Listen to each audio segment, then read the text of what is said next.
Hey, welcome to the Original Brew Collective podcast. Thank you so much for tuning in. My name is Ben. And I'm Robert. And on these episodes, if you've tuned in with us before, you know that we drink different beers from different breweries. And today, obviously, we're recording this on Zoom. We're still in quarantine and all that. But today we actually have the same beer. Robert and I have got the same beer. So we're going to be drinking the same beer today. So, Robert, what beer are we drinking today? Yeah, we are drinking Amelia from Moonraker Brewing. It's an IPA coming in at 7% ABV, but it's not your standard Amelia. So they've released Amelia before. It's a coconut IPA. This one actually is a new variation. It's Nitro Amelia with coconut and lime. So we're pretty excited about this one. We're fans of the traditional original Amelia, which is just coconut, like we said. Super good, really good coconut IPA if you're a fan of coconut. If you're not, don't drink it because you won't like it. It does have a lot of coconut. Yeah, it's a ton of coconut. I get a little frustrated because I've looked at reviews before of different beers, like Amelia being one of them. There's a few other coconut IPAs that I love. Fieldworks Brewing puts out one every year. It's amazing. But I've read reviews from people who are like, I didn't like it, blah, blah, blah. But then again, I don't like coconut. And I'm like, well, then why did you drink it? And then you're giving them like 2. Yeah, that's a rating of 2 on Untitled. You know you don't like something. You're tainting their rating just because of your personal preference. Yeah. So, I mean, I guess like everyone's rating is a personal preference in general. But if you're like inclined not to like something, don't review it, please. Yeah. But yeah, so we're excited about this one. And actually with this one, it's interesting. We've had these before, I think, Ben. I feel like we've reviewed one that was Nitro. Have we reviewed a Nitro before? I don't think we have. Okay. Well, maybe we have, but I don't feel like we have because I remember saying it says to shake the can. Oh, I think it might have been a Moonraker one. Was it Amelia then? No, it wasn't Amelia. Okay. Well, this one, it says, once again, they do this with their nitros. They say, shake this can a few times, then pour it upside down into a glass. There was one previously that we drank, and it said shake with vigor. Mm-hmm. So I don't know if that was Moonraker, who it was. This doesn't say shake with vigor. I prefer that. That's funny. But yeah, so we will shake this one. They even actually, on Instagram, did an instructional video showing, like, hey, we do shake this can. And so they shook it, poured it. It activates nitro. And it does make a difference because I've actually tried nitro beers in can before, shaken and then unshaken, and it's much more creamy if you shake it. So yeah. Oh, you know what? They put out a sour nitro, I think, a sour IPA. I think that might have been what it was. Yeah. I remember it being Moonraker. Yeah, I don't remember what it was. If it comes to me, I'll say it, but don't want to waste anyone's time or our own. So. Let's get a shaken. Yeah, let's do it. Said a few times. Oh man, it is gonna explode. So I'm moving my phone. I'm holding it back so I don't want it to explode on the computer. Back away from my computer. Then just dump it. Dang. Oh, perfect pour. It's almost spilling over, but not quite. Gotta set it down gently. If you're watching right now, dang, that's a lot of freaking head. So I got mine in it. You did it right. Look at that freaking creaminess. Oh, and the bubbles. So if you're not watching, you should watch. It's pretty cool. I mean, if you've seen it on Nitro before, but then like the head is just like slowly dissipating. And that's what you want to see, yeah. On a Nitro beer is obviously the head is like it appears like it's dissipating almost from the bottom of the level of. Yeah, it's like. Yeah, it's pretty cool. So your glass almost looks like very, very slowly it's filling up more with beer versus the head. So rather than the head coming down, like that's just beautiful with the carbonated with CO2. So this one, I mean, already smells so good. I'm not smelling any lime. I'm smelling coconut. Talking about the appearance. Definitely. Okay, so the other Amelia that's not Nitro is pretty sweet as well, but I smell sweetness on this one. Yeah, this one's really good. I think this smells fairly similar, in my opinion, to the. It does, yeah. To Amelia, the traditional standard, their first Amelia. They are just a little backstory. So if you're not watching with us on YouTube right now, this can has a actual photo of Amelia Earhart standing in front of her airplane. Dude, where is she? Where did she go? Where are you, Amelia? they named it Amelia because they actually it's Amelia Road. The brewery's on Amelia Road or Amelia. I think it's Amelia Road, not Boulevard. No, it's on Earhart. Earhart. That's right. Thank you. It's Earhart. Yeah. It's something Amelia. So yeah, Earhart Road, and that's why they named Amelia Earhart. So makes sense. Yeah. Thanks, Ben, for tying that together because I yeah. But yeah, it's a pretty cool can. It looks like a piece of old worn parchment paper. With the it's a really cool can. I really like the can. Yeah. This is going to be interesting to try to like sip through. It's definitely into my mustache. I was going to say let's get it on the nose, but we already talked about that. Yeah, we did. And we actually haven't talked about our fun fact yet. The fun fact of this episode is snails and slugs love beer. So if you have a garden or plants in your yard and you want to draw out the snails and slugs, it's recommended you put out a little bit of beer. Please don't waste your craft beer on snails and slugs. You can buy the crappy stuff for them. Put it in like a little container, maybe like a little like a medicine cap or like a coffee cup lid thing or something like that. Cover up the hole, and they're supposed to draw them out. So give it a try. Maybe I'll give it a try like today or this week. Actually, I feel like these fun facts are turning into helpful tips. The helpful tips / fun facts. A few weeks ago was the one about the pets, right? Like pets shouldn't have beer. Yeah, hops are toxic. Oh yeah, for home brewing. Yeah. So you want to try it? Yeah, let's do it. I'm gonna have to freaking wade through this freaking foamy head, but you're gonna have to do it.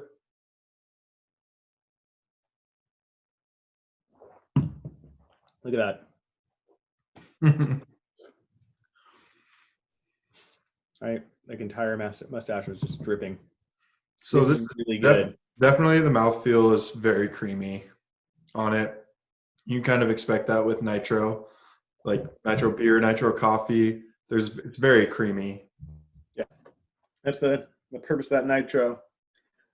Super creamy, amazing. I love this mouthfeel. Oh my gosh, and it's so interesting because you're not used to having, stouts often will come in nitro, but you're not used to having an IPA on nitro. And so I've had some, to be honest, that it was a little weird for me. This one I think is awesome. It's almost like a little bit of with the coconut and lime, a pina colada feel to it right now, like taste-wise. Yeah, definitely. You have that creaminess, which I think enhances the pina colada aspect, so it's even more similar to a pina colada. Because a pina colada is going to be usually blended drink, smooth, thick, and so the nitro really lends itself to that. So I think this is super good beer. I'm not getting a whole lot of lime, in my opinion. It's just like a touch of lime, but I'm not a huge lime guy. So I feel like lime would be at the end, or for me, I'm getting it at the end. It's not like all the way through. It's not super bold. The coconut obviously is way more up front. I think it's really well balanced. It's like a sweet coconut. Like what are those? Can't you have like toasted coconut? I don't know, like those little coconut chunks. They have like the little coconut candies. Yeah, it's like the strips. Yeah, it kind of tastes like that. The dried coconut strips that are really good. Yeah, this is a really good beer. Mouth feels pretty awesome on this one. I'm so stoked that they did this. I think this is way better. This is a really good call that they did this one on nitro versus just standard CO2 carbonation. Yeah, this really works. Like the flavor, like that coconut. I don't know. It just really works on nitro, I think. I don't think every type of flavor would. So to segue into our brewery talk, actually the conversation is going to be on nitro beer. So we're going to give you a brief history on nitro beer in general. And yeah, that's kind of it, really. So before you go into that, yes, I need to clear the air about something. So like I feel kind of bad about this, but last week we played Never Have I Ever, and one of Robert's questions was, or challenge, or he said, never have I ever owned more than one car. Did you lie? What? Did you lie about something? So I was when I was putting the video together afterwards and listening to it, I realized, and I just feel horrible about this. I said that I have a Suburban, but it's actually a Subaru. So I just needed to clear the air. I needed to put that out there. Needed to let you all know that I actually have a Subaru and not a Suburban. Please, people, get that off my chest. Yeah, this story is going to take off, I think. I also think that you owe me a sip now. You need to take a sip. That's true. I will. It was never ever.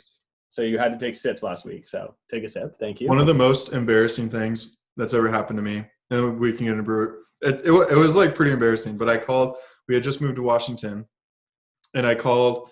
I was having trouble with my Jeep. It was a Jeep Cherokee, and I called this car place and was asking them what was going on, or like if I could like schedule an appointment to bring my car in. And they're like, "Oh, what kind of car do you have?" And I was like, "Oh, it's a," my mind just like went blank, and I couldn't think how to pronounce it. So I said, "Oh, it's a Jeep Cherokee," and the guy just started laughing. The guy started laughing. He was like, "Do you mean Cherokee?" And I was like, "Oh yeah," and I didn't bring it in to them. I wouldn't have either, man. Because I was like, That's embarrassing. It was embarrassing. Yeah. I don't know. You get embarrassed at car places. I feel like, especially, I don't know if girls feel this way, but I go into car places and they ask me all these questions. And I'm like, I don't even like know what year my car is. I feel like so stupid. And you're asking me about all these things. I have no idea. I feel like I should know, but I just never know. Wait, you should know what your car is, I feel like, right? Like, Yeah, I know, but I always forget. I always forget if it's 2007 or 2008. I do forget sometimes on mine. I've had to ask my wife, like, wait, is it this year? Yeah. I just always feel like I should know more than I do. And they always ask me all these questions. Or you take it into a place and ultimately they will always ask, like, oh, your air filter needs to be replaced. Yeah. Replace it for like $1,000. No, not today. Next time. Yeah, I'll do it. maybe next time. 2 years pass. Doesn't your air not work, Robert? No, dude. Thank you for remembering. That's funny. That was years ago when I first got the car. The AC stopped working. It was because I forgot. You need a new air filter. It wasn't the air filter. It was there was like a rock. They told me a rock like punctured a hole in something underneath the car that had involved like the AC. Oh, and so it wouldn't blow cold air. And so, yeah, I was driving. It was, unfortunately, I realized, of course, right when summer hit, that I didn't have AC. And I was like broke at the time, like young college student and stuff. So, yeah, it was pretty crappy. Yeah. It gets pretty hot in the valley too, California. Yeah. Cool. So I think, I already said what the brewery talk is. It's nitro beer in general. So I do have my phone out. So if you see me glancing down, know that's why. I could not, I'm sorry, memorize every little minute detail and date. In fact, if you think I should, stop listening. Don't, please hang around. Thanks. But yeah, so we're going to dive right in. So actually, I was surprised. For whatever reason, I don't know. I assume nitro beer in general had been around a little bit longer, and it has been around for decades, right? But not centuries. And so it was actually founded by Guinness. So it was founded or created nitro beer by a guy named Michael Ash, and he was hired by Guinness in 1951. And so there was the reason he created nitro beer. Really? So yeah, what did Guinness do before? Did they just have like normal stout?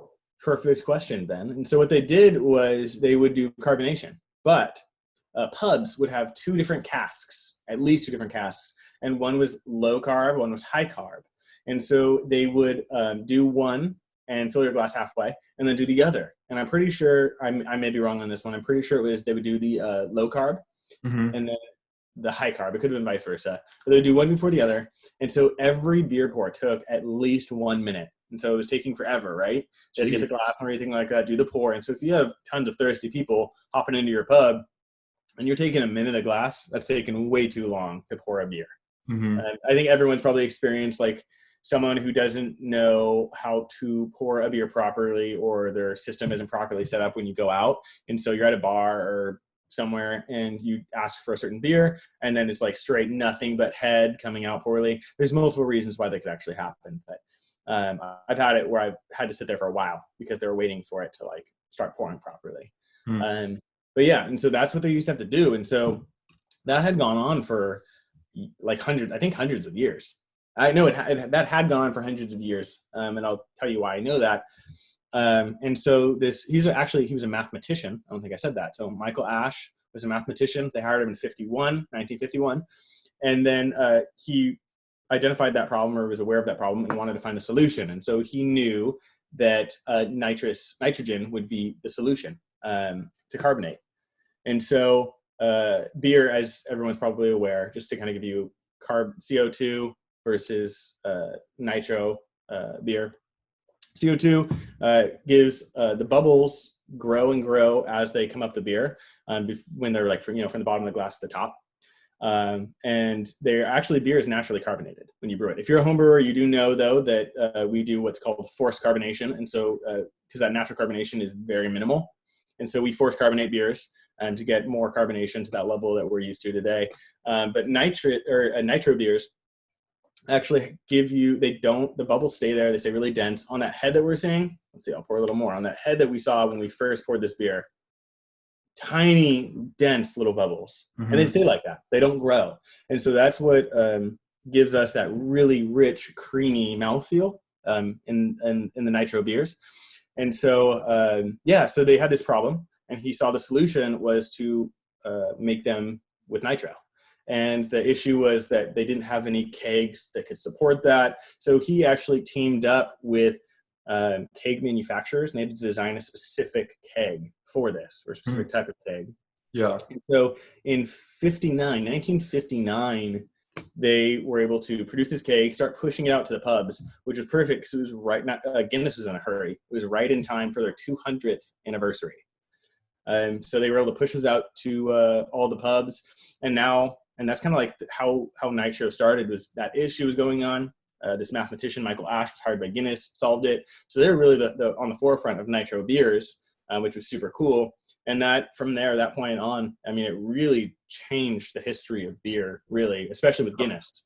Yeah, dude, I didn't know, like, for some reason, I didn't think about that you were going to talk about Guinness, but that makes so much sense because I was in Ireland this last year, actually, and no matter where you go in Ireland, we went to this like really small island off like the coast of Ireland that's still considered in Ireland, and it's like they get mail delivered by plane. It has like one of the oldest grave sites in the world on it, and they had Guinness on nitro in the pub that was there. So like I just thought it's just crazy. No matter where you go in Ireland, they have Guinness on nitro. It's pretty cool. And this all went down. Obviously, Guinness is founded and located in Ireland. So this all went down in Ireland. Changed the beer game for the better. And Guinness is known for their nitro beers. And initially, the nitro beer was an only on tap thing. So it was created late 50s. Was pushed out to the masses in 59. But it wasn't until the late 80s actually that Guinness was able to can the first nitro beer. And so what they did was there's a few different things in the can, but they did have a little bead within the can. They've been doing that since the 80s? Late 80s. I remember when I was 21, let's do the math here, 2011, Guinness was one of the first beers that because I didn't drink until I was 21. And so Guinness is one of the first beers I'm like, oh, this has some flavor. I like this. They had these 16-ounce cans they would sell with this little, I don't know if it was shaped like a little torpedo, a little plastic torpedo with swirls, a spiral on it, and that was to help activate the nitro when you poured the can. So yeah, when they first released it in cans in the late 80s, they had this little bead in there that helped activate the nitro as well. That's cool. But yeah, and now ever since, other breweries started doing nitro obviously since then, and then nowadays a lot of breweries are experimenting. Nitro isn't just for stouts anymore. Obviously right now we're drinking an IPA, a nitro IPA, and I'm loving it. Crazy. So thank you, Michael Ash. This is amazing. Yeah, that's pretty awesome.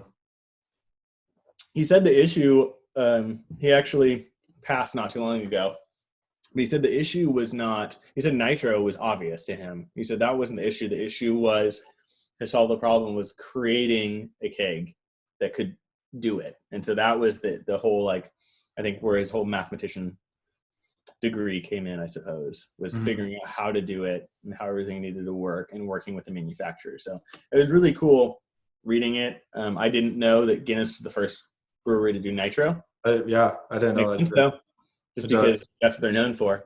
So, and I didn't know how fairly new it was. It's pretty cool to see it.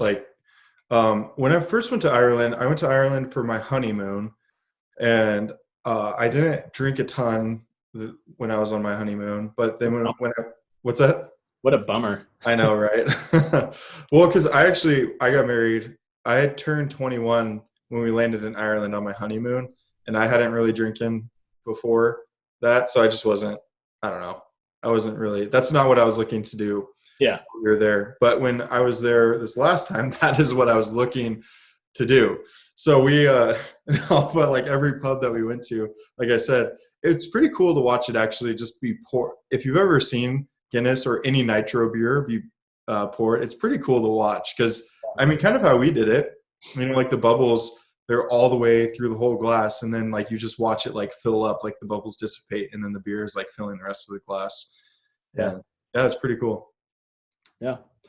Hopefully other people out there have tried, nitro IPAs. I'd be curious. I can't think of any other nitro beer I've had besides stouts. I was trying to think before we started, filming this episode, what is a really good non-stout nitro I've had?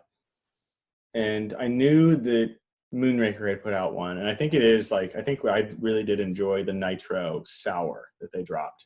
Oh, you know what it was? It was a nitro. It was like a nitro coffee IPA Sour? or something like that. It was a coffee sour. It was interesting. I remember. That sounds like Moonraker. It wasn't my favorite beer, but I remember really being impressed with like how innovative they are. Yeah. Or, with that beer. And I really appreciated like all the different aspects of it. As a whole beer itself, it wasn't my favorite personally, but I remember being pretty impressed. And I remember the first time I actually had it was at the brewery. And that's when I first saw them shake the can and stuff because they didn't keg any of it. They only had it in cans. So I ordered it off the menu not knowing. And so we went into the back fridge, grabbed the can, started shaking it like crazy, poured it for me. And then after that, I left with some 4-packs of it because I loved it that much. That's awesome. When I first tried it. I'm sure I was a couple beers deep already. And so I probably loved it even more. Yeah. But I remember bringing it home, enjoying it, stuff like that. I think I shared it with some friends and stuff like that. But yeah, it was good. And this is better in my opinion, but different style, hard to compare. But I'm really liking this nitro version of Amelia for sure. Dude, the days of being able to go to a brewery. All right. I know, right? Seems like forever. On social media, I saw some people I know. They're like cousins of friends, or on a party bus recently, like this weekend, a few days ago. Yeah, I know. But I was wondering, I was like, where are you guys going? Like, what's open? Because nothing is open. Like, you can't, like, breweries are open, but you can't actually go and hang out there. I've seen stuff as well where people are just like hanging out, and I'm just like, are you supposed to be doing that? Hey, that's 6 feet. Yeah, I don't. It's interesting, but that's weird. Like a party bus, that seems pretty. Yeah, that's kind of weird. Yeah. I don't. But my thought was like, fun. Where are you guys going? You can't go anywhere and like sit down and get drinks right now. Isn't like, that so weird? So weird. Yeah, nowhere's legally allowed to do that, at least in our area. So I thought that was weird. Anyways, I'm not getting a whole lot since this opened up. I mean, it is what it is. Just a creamy beer, coconut, hints of lime. Super good. 7% ABV from Moonraker Brewing in Auburn, California. If you've never had Moonraker, trade for Moonraker. If you're not from this area, they're really good. They do distribute to all throughout California, actually. Right now, they're doing online sales, but I think that's only to California. I don't think they distribute out of state. I will say, too, like, look at this. If you're not watching, there's so much. The lacing on the glass is incredible. Yeah. And this is it. This is all I have left. Dang. It's so easy to drink. It is. This is super easy. You were given the facts. Yeah, that's true. I was just drinking. Let's just sipping, enjoying. Yeah. Ben was like, I love this episode. This is great. Dude, yeah. It's so good. The mouthfeel is just, I will say, on point for a nitro, like what you want. Yeah. It's so easy to drink and it's delicious. This is an off topic, actually. I was going to say something I really enjoy right now, because I was thinking of nitro beers, and some that I've had recently are golden stouts. That's obviously not what we're drinking right now, but I appreciate golden stouts because they're so different, like from what you think a stout is. Everyone associates a stout with like a ton of like the chocolatiness and everything, coffee notes. But we had a really good golden stout, which impressed me. It was just so creamy. From Bear Bottle. Oh, of course. It was a coffee like inspired one, like infused, I think. And so it was like this beautiful golden stout, super creamy from Bear Bottle in San Francisco. We went down and visited. And I remember... was I there when you had it? Yes, because your wife said that was... I had that. She said that was one of the best beers she's ever had. Yeah, that's a big deal. And you know who we have to thank for that is Michael Ash for creating Nitro. Yeah. Thanks, Michael Ash. It's pretty awesome. We close out every episode with a cheers. And cheers to y'all for hanging out with us, listening. We really do appreciate it. Please like, rate, and subscribe on whatever it be. If you're on YouTube, like it, follow, or subscribe. Social media, follow, please. We'd appreciate that. We each actually have our own individual Instagram accounts. It's been a little probably stagnant lately just due to recent events in our lives, also due to COVID and the lockdown and everything we're dealing with, that everyone's dealing with. But if you would be so inclined to give us a follow as well, we would appreciate that. So you could follow just us as a whole at Original Brew Collective on Instagram. And then if you want to give Ben a follow, it's Benjamin_OBC. And if you want to give me a follow, it's Robert_OBC. And we'd really appreciate that. Any comments, any beers you think that we should try, or trades, we're open to that. Also, recently we both got Nintendo Switches, so slide into the DMs with those friend IDs, because we will play you in Mario Kart, and you will win. I don't know, man. We've been getting pretty good. Yeah, Ben and I are actually I'm feeling pretty confident about our ability. We don't suck. Yeah, we don't suck compared to our other friends. So, no, our friends are good. No, I meant like when comparing us to them in racing. Oh, yeah. Gotcha. We're pretty good. Yeah, we're pretty good. So, actually, that's more important. Go follow Original Brew Collective on Instagram. But more importantly than following us, just send us those friends codes, because we would love to play with people on Switch. That'd actually be really fun. I also have Super Smash Bros. I'm not good at that yet, but I will be. So if you want to beat me up. I'm horrible at that game. Slide into the DMs, please. But, all right, we close this out with a cheers. Ben, who are we cheersing this episode? I feel like the cheers is pretty obvious. To Michael Ash. I think it is too. So this one goes out to all you listeners, and also Michael Ash for creating the Nitro beers for us. Thank you, Michael Ash. Cheers. Cheers.